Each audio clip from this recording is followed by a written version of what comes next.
തൃശൂർ ജില്ലാ കുമ്മാട്ടി കൂട്ടായ്മയുടെ നേതൃത്വത്തിൽ അത്തം നാളിൽ കുമ്മാട്ടി കൊടിയേറി. നടുവിലാൽ കേന്ദ്ര സഹമന്ത്രി സുരേഷ് ഗോപി കുമ്മാട്ടി കൊടിയേറ്റം നിർവഹിച്ചു. Division councillor Purnima Suresh, BJP ജില്ലാ അധ്യക്ഷൻ അഡ്വക്കേറ്റ് കെ അനീഷ് കുമാർ, കുമ്മാട്ടി ജില്ലാ പ്രസിഡന്റ് ശ്രീ രതീഷ് കടവിൽ, സെക്രട്ടറി ശ്രീജിത്ത് വാഗയിൽ തുടങ്ങി വിവിധ ദേശങ്ങളിലെ കുമ്മാട്ടി ഭാരവാഹികളും പങ്കെടുത്തു. വയനാട് ദുരന്തവുമായി ബന്ധപ്പെട്ട് മാറ്റിവെച്ച ആഘോഷ പരിപാടികൾ കലാകാരന്മാരുടെ അഭ്യർത്ഥനയെ തുടർന്നാണ് നടത്താൻ അനുമതി നൽകിയത്.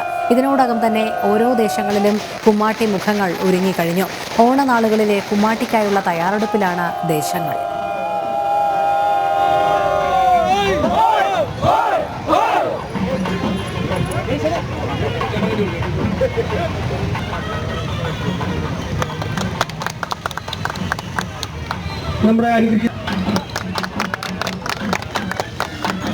ചേട്ടൻ്റെ ഒരു ഛായാചിത്രം പെൻസിൽ കൊണ്ട് വരച്ചിട്ട് ആള് പാലക്കാട് നിന്നാണ് ഇവിടെ എത്തിയിട്ടുള്ളത്.